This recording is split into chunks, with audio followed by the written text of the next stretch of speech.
ایلان ماسک میگه فقط پولتون رو مدیریت نکنید، مواظب باشید زمانتون هدر نره. مهمترین ثروت ما زمانمونه و اشتیاقمونه به نظر من. این دوتا رو هرگز نذارین کسی ازتون بدزده.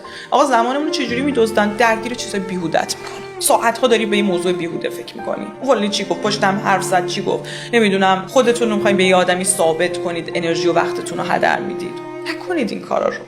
انرژیتون و وقتتون رو بذارین روی اینکه روی خودتون سرمایه گذاری کنید، برای خودتون هزینه کنید و برای ساختن یه خانواده خوب و برای اثرگذاری تو جامعهتون.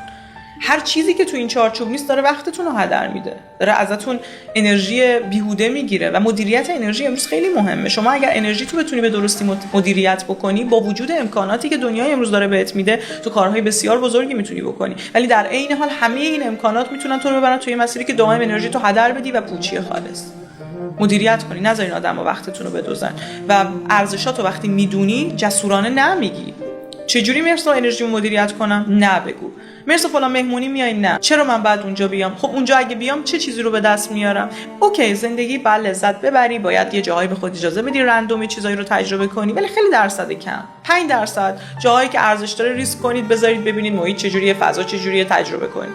اگه 95% یا 100% تایم در حال تجربه های رندومه، کلا باختی. آخر هفته به این میرسی که من به چی رسیدم جز اینکه فقط وقتمو بقیه دزدیدن و هدر رفتم. نذارید انرژی، وقتتون و اشتیاقتون رو کسی بدزده.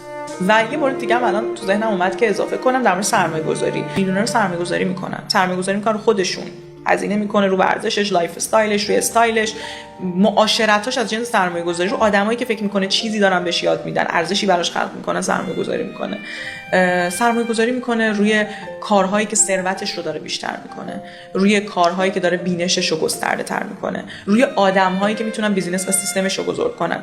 بسیار اهل سرمایه‌گذاری، یعنی نگاهشون به شدت بلند مدته، اصلا کوتاه مدت نیست، واسه همینم خیلی موفق و درخشانن. و یه جمله‌ای رو از وارن بافت شنیده بودم، خیلی دوستش دارم در بحث سرمایه‌گذاری. وارن بافت میگه روی اون چیزایی که میفهمی سرمایه‌گذاری کن. خیلی وقتا علتی که شما سرمایه‌گذاری نمی‌کنید اینه که آگاهیتون کمه. هنوز نمیدونی اگه تو هزینه کنی مربی ورزشی بگیری یا ورزش کنی رو غذات یک انرژی مضاعفی بذاری، یه هزینه مضاعفی بذاری، خوراکی که داری به بدنت میدی، تو داری سرمایه‌گذاری میکنی روی ساختن آینده بهتر، بدن بهتر، فکر بهتر. و یه درس دیگه همین جمله وارن بافت داره، چیزی رو که نمیفهمی تو سرمایه‌گذاری نکن، چیزی رو که میفهمی رو سرمایه‌گذاری کن. مثلا من شنیدم اگه فلان خوراکی رو بخورم، فلان دارو رو بخورم، لاغر میشم، بدنم خوب میشه. میدونی محتویاتش چیه، میدونی اثرش روی بدنت چیه، تحقیق کردی به اندازه کافیه، چون فلان پیج گذاشته داری میری سراغش. این سرمایه‌گذاری نیست، ممکنه باعث شه هزاران آسیب غیر قابل جبران به بدنت برسه. پس آگاهیتون رو افزایش بدین و بعد عملگرا و شجاع باشین، روی چیزایی که میفهمید سرمایه‌گذاری کنید. این منش میلیونر است.